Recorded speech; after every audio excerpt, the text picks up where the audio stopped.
Hello, my law warriors, and welcome to our channel of Coffee and Clauses. So, as in my previous videos, I have explained various clauses of BNS. So, in today's videos, we are going to explain various clauses of भारतीय नागरिक सुरक्षा संहिता.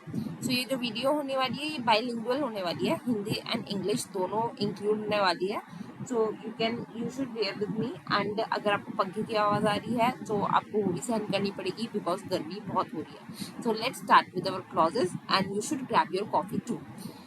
सो सबसे पहले हम लोग अपनी भारतीय नागरिक सुरक्षा संहिता की बात करेंगे जो हमारा 2023 में इंट्रोड्यूस हुआ है. उससे पहले हमारा CRPC 1973 था. फिर हम उससे और पीछे जाए तो हमारा एक कोड था, वो था CRPC 1898.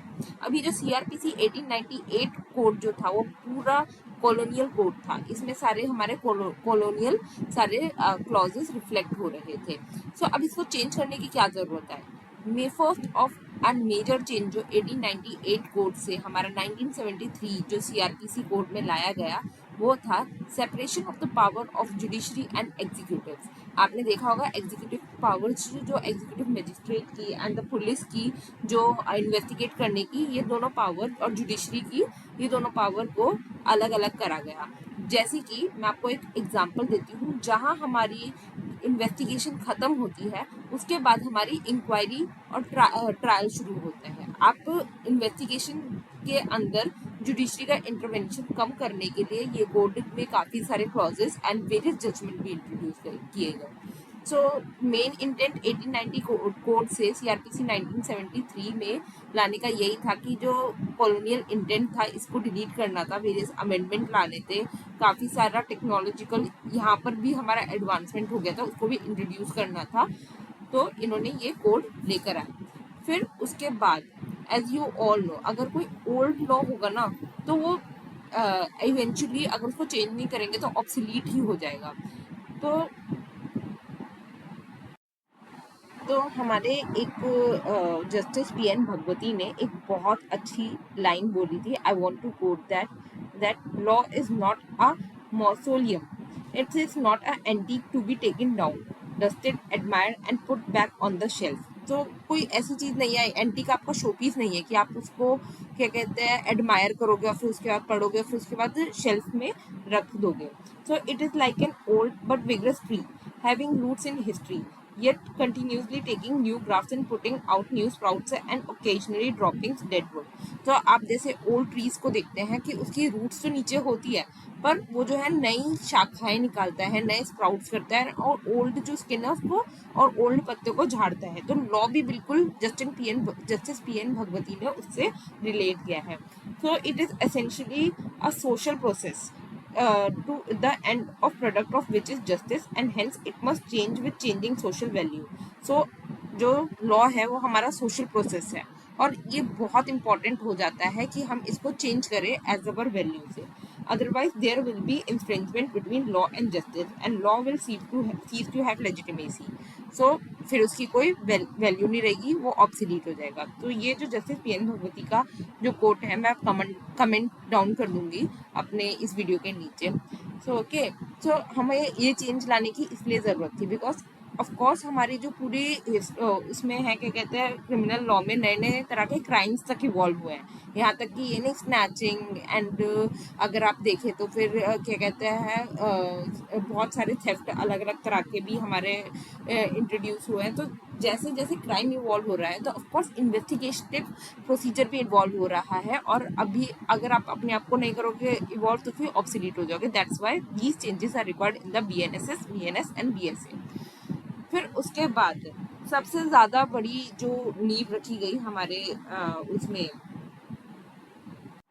क्रिमिनल जस्टिस सिस्टम में कि basic doctrine structure of doctrine which was introduced in Kesavananda Bharati case in 1973 जो कि हमारा 45th लॉ कमीशन रिपोर्ट भी लेकर आया था.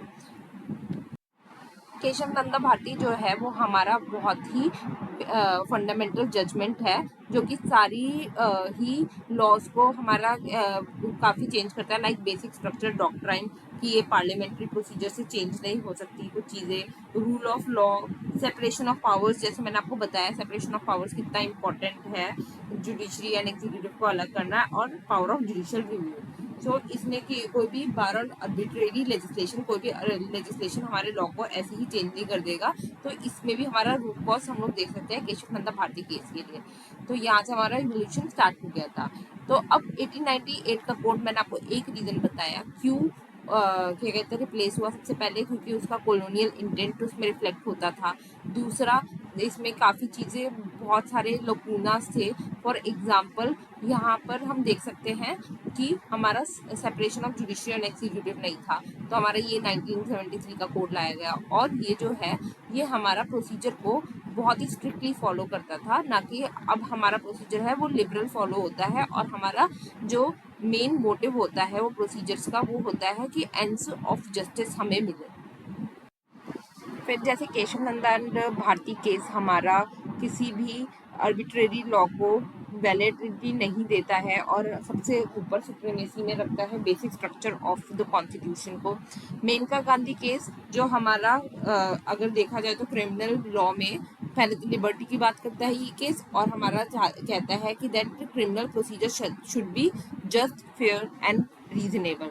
डी के बासु केस हमारा बहुत लैंडमार्क जजमेंट आता है, जिसमें हमारा 11 इम्पॉर्टेंट गाइडलाइंस इंट्रोड्यूस करता है कि arbitrary arrest by the police को हटाने के लिए। फिर मनीमत कमेटी की रिपोर्ट आती है जिससे हमारा निर्भया केस 2018 के बहुत ही इम्पॉर्टेंट अमेंडमेंट होता है। तो ये सारी चीज़ें जो है ये हमारा जो है कॉन्स्टिट्यूशन बेहतर कर, हमारा क्रिमिनल लॉ सिस्टम को बेहतर करने की कोशिश करती है।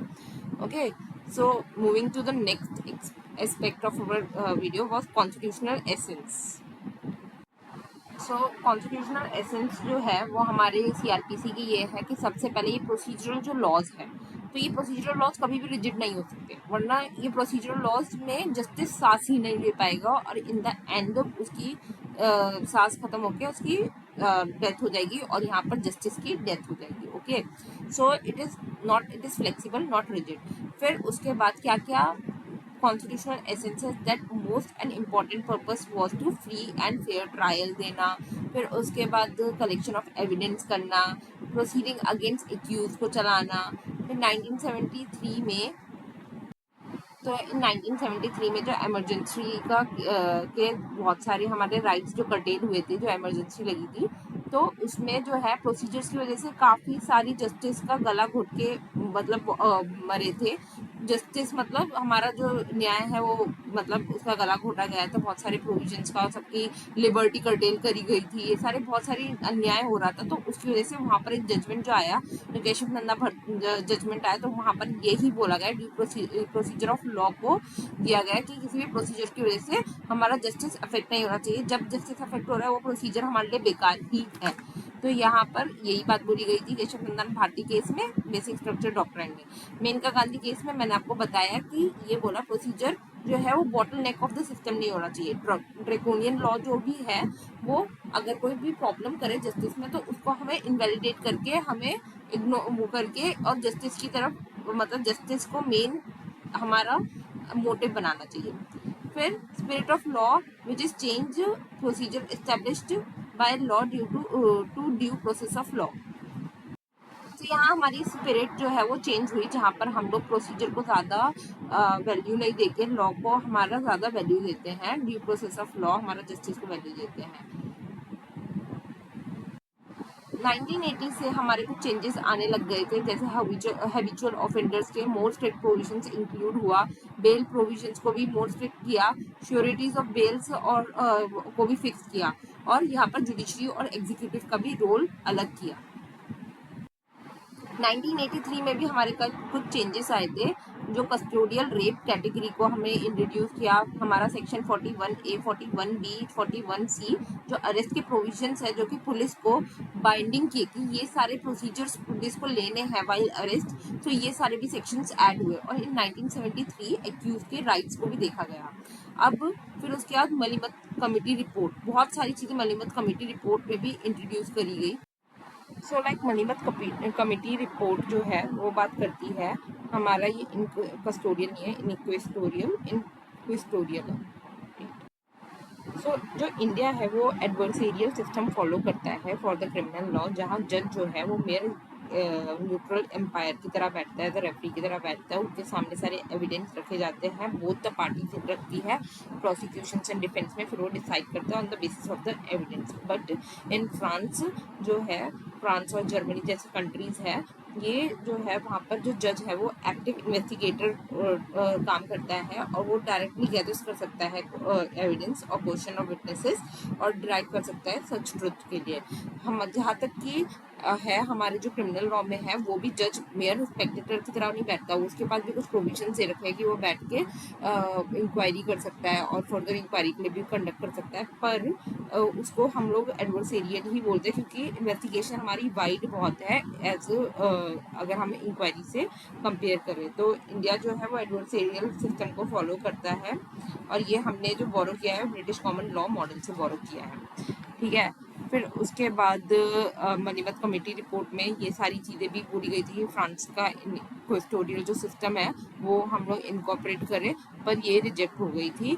सम जो चीज़ें जो एक्सेप्ट हुई थी वो हुई थी victim rights, witness protection scheme and plea bargaining, ये सारी चीज़ें जो थी वो एक्सेप्ट हो गई थी।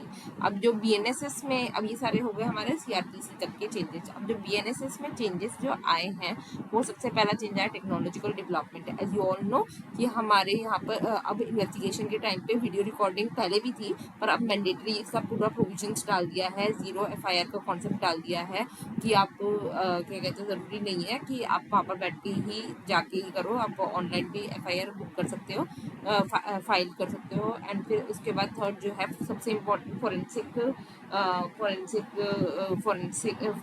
डिपार्टमेंट का भी इसमें रोल आ गया है। काफ़ी सारी डेफिनेशन की आपने देखा होगा, इलेक्ट्रॉनिक डिवाइसेस की डेफिनेशन, इलेक्ट्रॉनिक कम्युनिकेशन की डेफिनेशन, ये सारी डेफिनेशन भी इंट्रोड्यूस हुई है। काफ़ी सारे चेंजेस आए हैं जो कि हम टाइम के साथ देखेंगे।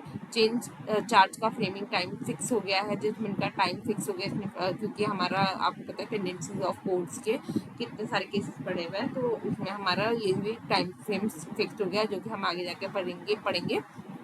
Person mandatory to give information about cognizable case, जो हमारा पर्सन है अब उसके ऊपर ड्यूटी लगा दी है, which was in chapter 4 of the BNSS की अब पर्सन को कोई भी अगर कोई भी इंफॉर्मेशन मिलेगी कॉग्निजेबल केस की तो वो उसको बताना है। Proclaimed offender trial can be come to the end, अब ये भी बोल दिया कि अगर कोई जस्टिस सेवेड हो गया तो उसका अपने आप ही ट्रायल बंद नहीं हो जाएगा। जूरिस्प्रूडेंस अगर हम लोग देखें तो हमारा पूरा जो जस्टिस है वो 3 चीज़ों पे ही वही चीज़ों पर बेस्ड है, which was justice, good conscience and equity.